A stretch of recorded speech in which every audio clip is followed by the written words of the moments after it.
बिस्मिल्लाहिर्रहमानिर्रहीम। अस्सलाम वालेकुम।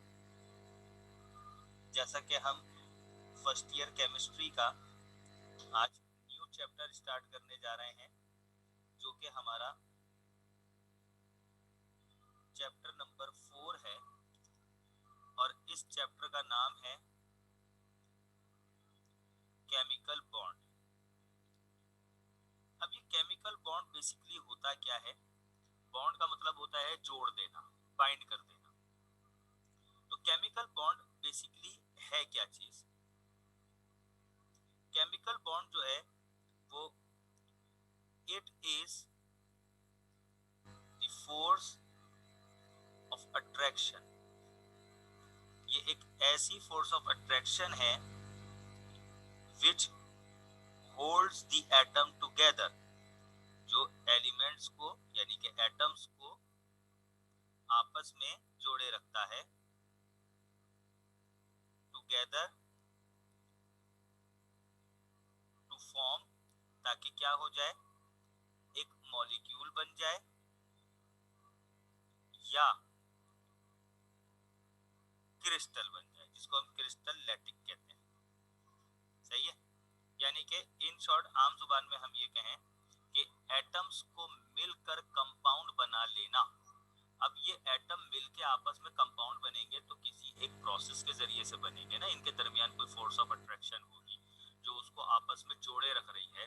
तो वो बेसिकली जो है वो केमिकल बॉन्ड कहलाता है। लेट्स सपोज अगर मैं कहता हूँ Na जो है वो Cl के साथ अगर मिलता है तो ये मिलके NaCl बनाता है। तो यहाँ आप देखेंगे यहाँ Na और Cl अलग अलग थे, लेकिन प्रोडक्ट के अंदर आके ये NaCl कंबाइन हो गए और एक कंपाउंड बना दिया इन्होंने।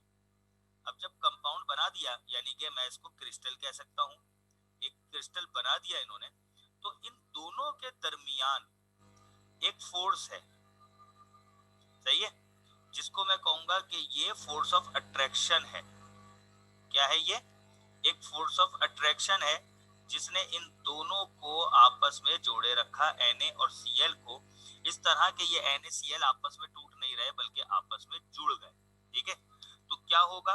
ये कहलाएगा एक केमिकल बॉन्ड, जिसने जो है वो एक कंपाउंड को बना दिया। ठीक है जी? तो ये हमारे पास जो है वो केमिकल बॉन्ड कहलाता है।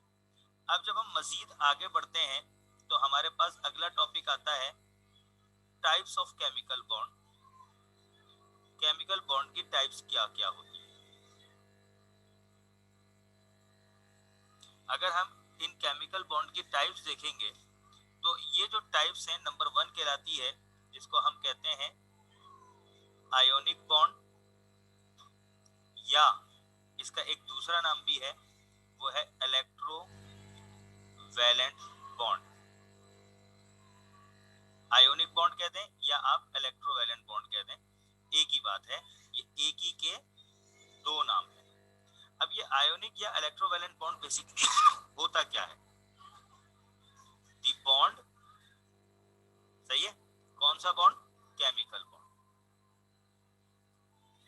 एक ऐसा chemical bond which is formed, जो कि वजूद में आ जाए, जो कि बन जाए, एक ऐसा केमिकल बॉन्ड जो बने बाय द कंप्लीट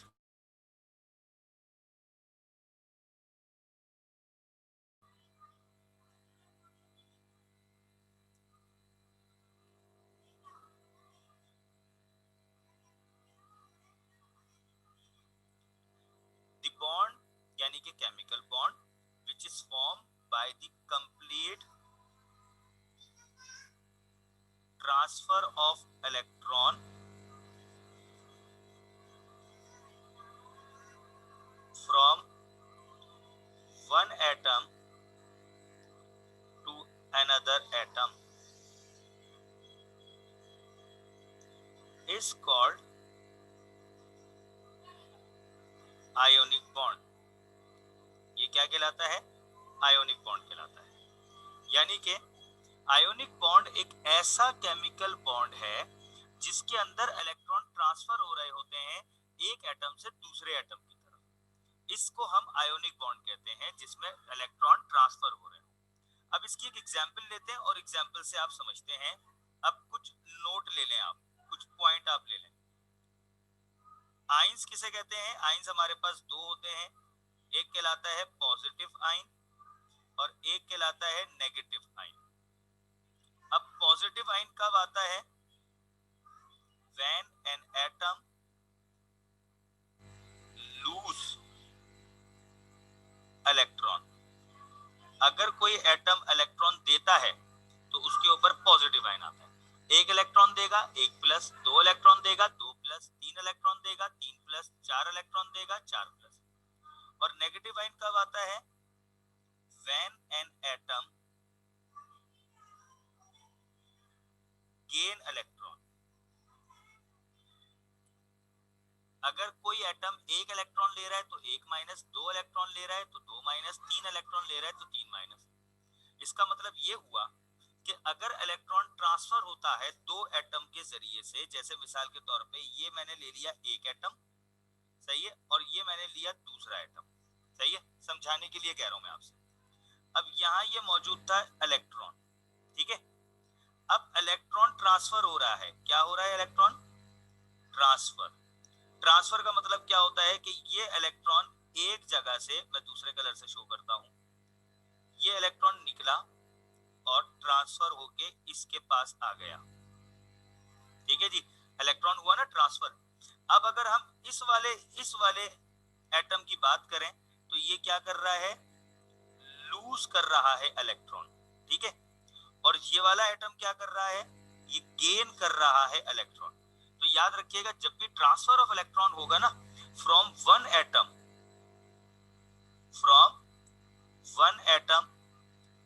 यानी कि एक एटम ये वाला हो गया, टू अनदर एटम, तो दूसरा एटम ये वाला हो गया, है ना भाई। यानी कि एक एटम से दूसरे एटम की तरफ अगर इलेक्ट्रॉन ट्रांसफर होता है, ये देखें मैंने रेड लाइन से शो किया कि इलेक्ट्रॉन ट्रांसफर हो रहा है from one atom to another atom. तो जब इलेक्ट्रॉन ट्रांसफर हो रहा होता है तो लाजमी सी बात है एक एटम इलेक्ट्रॉन दे रहा होगा तो दूसरा एटम इलेक्ट्रॉन ले रहा होगा। अब देखें ना, लेट्स सपोज एन एग्जांपल, ठीक है। ये जो है वो सपोज करें बैंक है, ये आपका एक स्कूल है, ठीक है, और ये जो है वो मेरा अकाउंट है, ठीक है। अब मैंने स्कूल में पढ़ाया, बैंक क्या करेगा? इस स्कूल के अकाउंट से पैसे निकालेगा और मेरे अकाउंट में ट्रांसफर कर देगा। ये क्या हो गया? ट्रांसफर ऑफ मनी, पैसे ट्रांसफर हो गए ना। तो ये कौन हुआ? जो लूज कर रहा है। ये कौन हुआ? जो गेन कर रहा है ना भाई। तो ट्रांसफर के अंदर एक से दूसरी जगह ट्रांसफर होती है, पहली बात। दूसरी बात कि जहां से ट्रांसफर हो रहा होता है वो लूज कर रहा होता है, और जिसके पास ट्रांसफर हो रहा होता है वो गेन कर रहा होता है, ठीक है भाई। ये एक एग्जांपल हम समझ सकते हैं इसको। तो अब ये वाला जो एटम है जो लूज कर रहा है, इसके ऊपर प्लस साइन आ जाएगा, और ये जो गेन कर रहा है इसके ऊपर माइनस साइन आ जाएगा। इस प्लस और इस माइनस को हम कहते हैं आइंस, ठीक है। यही वजह है कि ट्रांसफर ऑफ इलेक्ट्रॉन को हम आयोनिक बॉन्ड कहते हैं। ये एक बात समझ में आ गई नोट की। अब एक और नोट मुलाहिजा फरमाएं ताकि आपको और मजीद समझ में आए कि हमारे पास चैट आया है, सर स्कूल लूज करेगा, आपने गेन कर लिया, one person atom to another person. जी बेटा ऐसे ही है, सही है। अब हम दूसरा नोट देखते हैं। दूसरा नोट ये है कि कोई भी एलिमेंट, सही है, एन एटम मेक्स बॉन्ड, किसी भी एलिमेंट को या किसी भी एटम को बॉन्ड बनाने की जरूरत ही तब आती है टू कंप्लीट इट्स ऑक्टेट। अपना वैलेंस शेल कंप्लीट करने के लिए तो वो बॉन्ड बनाता है। यानी कि अगर एक एटम इलेक्ट्रॉन लूज कर रहा है तो उसको इलेक्ट्रॉन लूज करने में फायदा है, वो लूज क्यों कर रहा है? टू कंप्लीट इट्स ऑक्टेट, अपना वैलेंस शेल कंप्लीट करने के लिए भाई। और जो दूसरा एटम है जो इस इलेक्ट्रॉन को गेन कर रहा है, यानी कि ये गेन कर रहा है, तो क्यों गेन कर रहा है? टू कंप्लीट इट्स ऑक्टेट, अपना वैलेंस शेल कंप्लीट करने के लिए। तो इस वैलेंस शेल को, यानी कि ये जो शेल होता है ये कहलाता है वैलेंस शेल। और वैलेंस शेल कभी भी पहले, दूसरे, तीसरे शेल को नहीं कहते, बल्कि वैलेंस शेल कहते हैं आखिरी शेल को। ठीक है, वैलेंस शेल किसे कहते हैं? आखिरी शेल को वैलेंस शेल कहते हैं। तो इसी वजह से इसका नाम पड़ गया इलेक्ट्रो वैलेंट। देखिए मैंने दोनों को अलग अलग करके दिखाया। इलेक्ट्रो मतलब इलेक्ट्रॉन ट्रांसफर हो रहा है, वैलेंट यानी कि वैलेंस शेल से ट्रांसफर हो रहा है। जो इलेक्ट्रॉन दे रहा है वो भी अपने वैलेंस शेल से दे रहा है, जो इलेक्ट्रॉन ले रहा है वो भी अपने वैलेंस शेल में ले रहा है। इसी वजह से इसका ये नाम इलेक्ट्रो वैलेंट भी पड़ा। नाउ यू आर क्लियर कि जो पहली टाइप है केमिकल बॉन्ड की, इसको हम आयोनिक बॉन्ड या इलेक्ट्रोवैलेंट बॉन्ड क्यों कहते हैं? आयोनिक बॉन्ड इसलिए कहते हैं क्योंकि कंप्लीट ट्रांसफर ऑफ इलेक्ट्रॉन हो रहा होता है। जो इलेक्ट्रॉन देता है उसके ऊपर प्लस साइन आता है, जो लेता है उसके ऊपर माइनस साइन आता है। This plus and minus are called the ions, और ये प्लस माइनस आपस में एक दूसरे के साथ अट्रैक्ट हो जाते हैं। तो वो जो फोर्स ऑफ अट्रैक्शन होगी जो प्लस और माइनस के दरमियान पैदा हुई है वो आयोनिक बॉन्ड कहलाएगा। और आयोनिक बॉन्ड एक केमिकल बॉन्ड है। ठीक है, इलेक्ट्रोवैलेंट बॉन्ड क्यों कहते हैं? क्योंकि ये जो आयंस बन रहे हैं, इलेक्ट्रॉन ट्रांसफर हो रहे हैं, एक इलेक्ट्रॉन दे रहा है, दूसरा इलेक्ट्रॉन ले रहा है। This happens in the valence shell, ये वैलेंस शेल के अंदर हो रहा है। जो इलेक्ट्रॉन लूज कर रहा है वो भी वैलेंस शेल से लूज कर रहा है, जो इलेक्ट्रॉन गेन कर रहा है वो भी वैलेंस शेल पे गेन कर रहा है। That's why it is also called the electrovalent bond. ठीक है, और वैलेंस शेल पे क्यों कर रहा है? क्योंकि उनको अपना शेल मुकम्मल करना होता है। ठीक है भाई, ये बात भी समझ में आ गई। ठीक है, अच्छा इसके साथ साथ एक और तीसरा नोड भी मुलाहिजा फरमा लीजिए। ठीक है, तीसरा नोड ये है कि एक चीज होती है बॉन्ड मेकिंग, ठीक है, और एक चीज होती है बॉन्ड ब्रेकिंग। चूंकि हम इस चैप्टर के अंदर केमिकल बॉन्डिंग पढ़ रहे हैं तो हमारा टोटल फोकस इस चैप्टर में बॉन्ड मेकिंग के ऊपर होगा, बॉन्ड कैसे बनता है। बॉन्ड ब्रेकिंग के ऊपर हमारा फोकस नहीं होगा, हमारा फोकस होगा बॉन्ड मेकिंग के ऊपर। अब ये बात याद रखिएगा, जब कभी भी बॉन्ड बनता है तो एनर्जी रिलीज होती है। क्या होती है? एनर्जी रिलीज हो जाती है एनर्जी। ठीक है, ये बात याद रखिएगा कि जब कभी भी बॉन्ड बन रहा होता है, बॉन्ड मेकिंग हो रही होती है, तो एनर्जी रिलीज होती है। और जब कभी भी बॉन्ड टूट रहा होता है तो एनर्जी रिक्वायर्ड होती है। ठीक है, अगर हम इसको सादी एग्जांपल में लें, लेट सपोज, अगर हम इसको एक एग्जांपल में लें, सपोज करें एक मेल है जो शादी करने जा रहा है किसी फीमेल से। ठीक है, इस मेल के पास हाउस भी है, इस मेल के पास कार भी है, और सपोज करें ये जो फीमेल है जिससे ये शादी करने जा रहा है, इसके पास भी एक घर है और इसके पास भी एक कार है।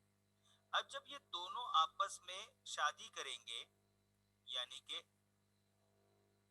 आपस में जब ये शादी करेंगे, तो शादी बेसिकली है क्या? एक किस्म का बॉन्ड ही तो है ना भाई, एक किस्म का बॉन्ड है ये। जब ये बॉन्ड बनाएंगे तो अब आप मुझे बताएं, क्या अब इन दोनों मियाँ बीवी को रहने के लिए दो घर चाहिए, दो गाड़ियां चाहिए? आप कहेंगे नहीं। अब जब ये मेल फीमेल आपस में इन्होंने शादी कर दी, एमएफ बन गए, ठीक है, तो अब इनको रहने के लिए एक ही घर चाहिए होगा और एक ही गाड़ी चाहिए होगी। यानी कि इन्होंने क्या किया? इन्होंने लूज कर दिया, क्या कर दिया? एक कार और एक घर इन्होंने रिलीज कर दिया, क्योंकि एक्स्ट्रा हो गया था। अब ये दोनों फैमिलीज एक बन चुकी हैं, तो अब जो उनके पास एक एक्स्ट्रा हाउस बचा, एक घर बचा, जो उन्होंने रिलीज कर दिया। इसलिए हम कहते हैं कि बॉन्ड मेकिंग के अंदर एनर्जी रिलीज होती है। क्यों? क्योंकि एक्स्ट्रा एनर्जी हो जाती है, एनर्जी जो है वो एक्स्ट्रा हो जाती है, तो इसलिए जो है वो क्या होता है कि वो बॉन्ड मेकिंग में एनर्जी रिलीज हो जाती है। ये मैंने एक आपको एक जर्नल एग्जांपल दी। अच्छा, बॉन्ड ब्रेकिंग के अंदर जो है वो एनर्जी रिक्वायर्ड क्यों होती है? अब सपोज करें कि आप एक मियाँ बीवी का जोड़ा है, अब इस मियाँ मियाँ बीवी के जोड़े को अलहदा करवाना है, यानी कि इनके दरमियान डाइवोर्स करनी है, इनके दरमियान झगड़ा पैदा करना है। शैतान का सबसे बेहतरीन, सबसे पसंदीदा काम ही यही है कि मियाँ बीवी के दरमियान झगड़ा हो। अब जब इनके दरमियान झगड़ा होगा तो मुझे बताएं इतनी आसानी से झगड़ा हो जाता है, इतनी आसानी से घर बर्बाद हो जाएगा? नहीं भाई, आपको एक्स्ट्रा मेहनत करना पड़ती है। सही है? ये क्या हो जाएंगी? ये चालाकियां, सही है, चालें, सही है, फिर लड़ाई, सही है, फिर उसके बाद कान भरना, ये इतनी सारी चीजें आपको लगाना पड़ेंगी ना, तब जाके क्या होगा कि इन दोनों के दरमियान अलैदगी हो जाएगी, मेल अलग हो जाएगा, फीमेल अलग हो जाएगा। तो बॉन्ड ब्रेकिंग के लिए एक्स्ट्रा एनर्जी चाहिए होती है, तभी तो उस बॉन्ड को तोड़े। इतना मजबूत बॉन्ड है भाई, अब उस बॉन्ड को तोड़ने के लिए एक्स्ट्रा एनर्जी चाहिए होती है। इसलिए हम कहते हैं कि बॉन्ड ब्रेकिंग के अंदर एनर्जी जो है वो रिलीज होती है, जबकि जो है वो बॉन्ड मेकिंग ब्रेकिंग के अंदर जो है वो एनर्जी चाहिए होती है। सही है? तो ये बात भी समझ में आ गई। तो ये एक एक्स्ट्रा नोट था। तो अभी हमने जो है वो अपने चैप्टर को स्टार्ट करने के लिए हमने जो है वो क्या किया, हमने केमिकल बॉन्ड पढ़ा। फिर केमिकल बॉन्ड की हमने टाइप आयोनिक बॉन्ड पढ़ी। Ionic bond transfer of electron कहते हैं। अब इस आयोनिक बॉन्ड को समझने के लिए हमने 3 नोट पढ़ लिए। नोट मतलब अब जब मैं आपको अगली एग्जांपल पेश करूंगा तो इन 3 नोट की वजह से आपको ये एग्जांपल बहुत आसान लगेगी। ठीक है? अब हमने एग्जांपल ले रहे हैं। एग्जाम्पल है फॉर्मेशन ऑफ NaCl, यानी कि अब सॉल्ट बनाने जा रहे हैं। सही है? फॉर्मेशन ऑफ NaCl, अब मैं सॉल्ट बनाने जा रहा हूं भाई, NaCl सॉल्ट बनाने जा रहे हैं, यानी कि हम एक केमिकल बॉन्ड बनाने जा रहे हैं। अब लाजिमी सी बात है, ये जो केमिकल बॉन्ड है ये कैसे बना? ये Na और Cl से मिलके बना। सबसे पहले इनके दरमियान इलेक्ट्रॉन ट्रांसफर हुए, Na के ऊपर एक प्लस आया, Cl के ऊपर एक माइनस आया, और फिर ये NaCl बन गया। अब सवाल ये पैदा होता है ये कैसे बना, इसको हम जरा डिटेल में समझते हैं। सही है? देखिए, फॉर्मेशन ऑफ NaCl, अभी हमने कहा, मैंने बॉन्ड को समझाने के लिए आपको कहा कि बॉन्ड एक लिहाज से मैरी होता है, यानी कि शादी होती है। ठीक है? चले हम जो है वो सोडियम की क्लोरीन के साथ शादी कराने जा रहे हैं। ठीक है? अब जब शादी कराने जा रहे हैं तो लाजिमी सी बात है हमें इसकी पूरी जांच पड़ताल करनी है भाई, चाहिए, और हमें क्लोरीन की भी जांच पड़ताल करनी है। क्या कह रही हैं? आपको शादी चाहिए? बेटा ये तो मैं पढ़ा रहा हूँ ये। ठीक है? तो Na और क्लोरीन की जांच पड़ताल करनी है। ये Na जो है इसका एटॉमिक नंबर होता है 11 और क्लोरीन का एटॉमिक नंबर होता है 17। ठीक है? अगर मैं इसकी इलेक्ट्रॉनिक कॉन्फ़िगरेशन देखूं तो 1s2 2s2 2p6 3s1। ठीक है? और हम इसको k एलिमेंट में देखें तो k में 2, l में 8 और m में 1।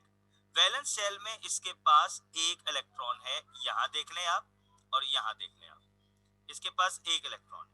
सही है?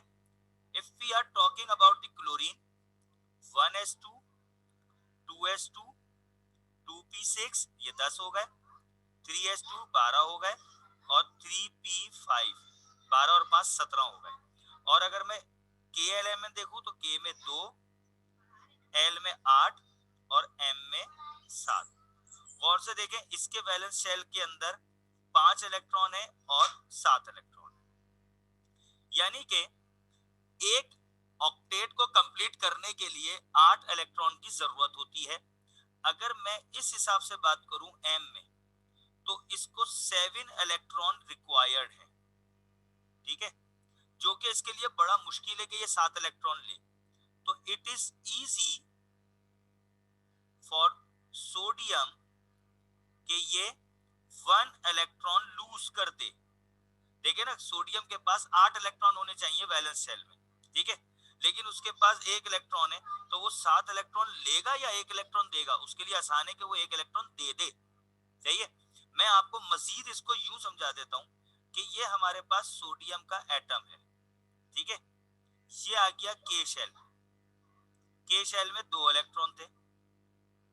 फिर ये आ गया L shell.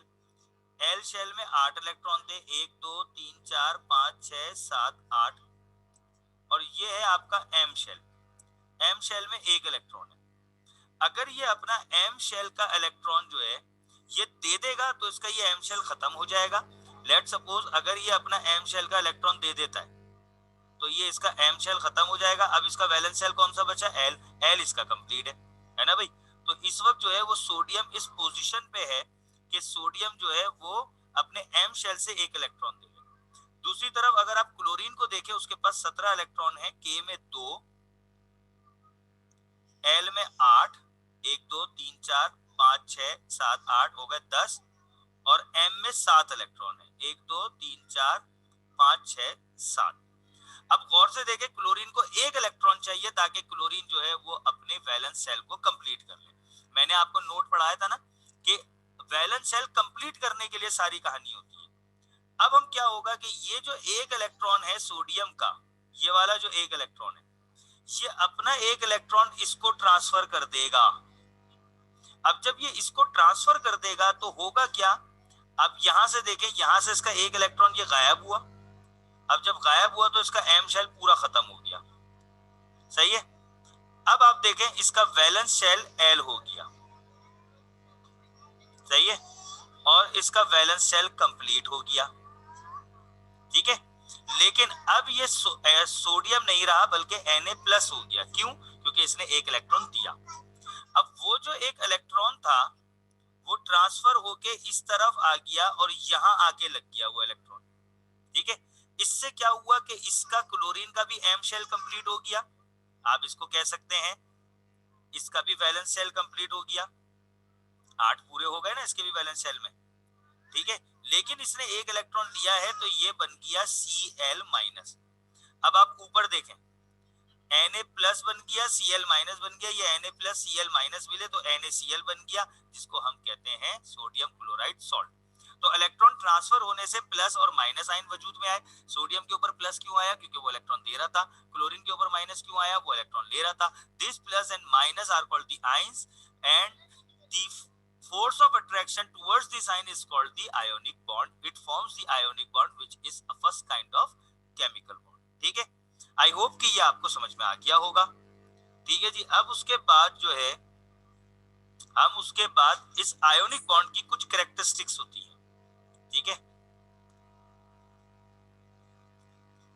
Characteristics of ionic bond या आयोनिक कंपाउंड्स कहते हैं, सॉरी, यानी कि आयोनिक बॉन्ड से जो हमारे पास कंपाउंड्स बनेंगे वो आयोनिक कंपाउंड्स कहलाते हैं। देखिए ना NaCl के दरमियान जो बॉन्ड बना वो आयोनिक बॉन्ड था, लेकिन खुद NaCl क्या है, एक आयोनिक कंपाउंड है।